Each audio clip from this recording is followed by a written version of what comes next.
ঈদুল আজহা উপলক্ষে আমরা জানি মুসলমানদের সবচেয়ে বড় একটি ধর্মীয় উৎসব। দেশের বিভিন্ন প্রান্ত থেকে ঈদুল আজহার যে আনন্দ সেটাকে উদযাপন করার জন্যে বিভিন্ন প্রান্ত থেকে মানুষ তার পরিবারে আসবে। সেই উপলক্ষে রাস্তাঘাটে অনেক সময় অনেক ধরনের ভোগান্তির সৃষ্টি হয়। বিশেষ করে যারা ঢাকা থেকে বিভিন্ন প্রান্তে যায় ওদেরকে বেশি ভাড়া দিতে হয় এবং অনেক সময় বাসের যেই কন্ট্রাক্টর সহ যারা কর্মরত আছে তারা অনেক সময় যাত্রীর সাথে দুর্ব্যবহার করে।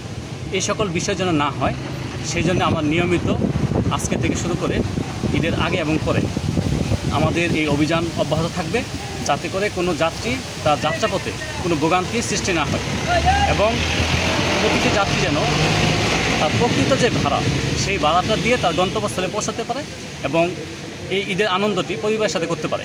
সেই জন্য আমাদের আজকে থেকে সড়কে অভিযান শুরু হয়েছে। ভবিষ্যতে এটি অব্যাহত থাকবে এবং আমি জানাতে চাই যারা পরিবহন শ্রমিকের সাথে যুক্ত আছেন আপনারা সবসময় যাত্রীদেরকে সহায়তা করবেন, যাত্রীদেরকে কোনো ধরনের ভোগান্তি সৃষ্টি করবেন না।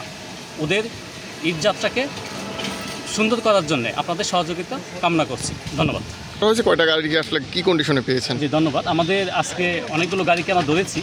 তার মধ্যে ইমাদ পরিবহনে একটি গাড়ি আমরা পেয়েছি যেটা আবদুল্লাহপুর থেকে মঠবাড়িয়া যাবে। সেখানে যাত্রীদের থেকে অতিরিক্ত 200 টাকা করে ভাড়া নেওয়ার একটি অভিযোগ আমরা পেয়েছি।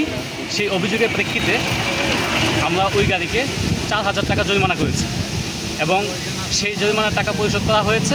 আমরা জরিমানাটা করেছি সড়ক পরিবহন আইন 2018 এর আইনের মাধ্যমে এবং তাদেরকে সতর্ক করেছি যদি ভবিষ্যতে এরকম কোনো অভিযোগ থাকে তাহলে জরিমানা 50 থেকে 60,000 টাকা হবে এবং তারা স্বীকৃতি দিয়েছে ভবিষ্যতে এরকম কাজ আর করবে না।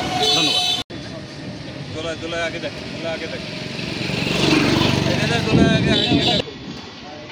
হচ্ছে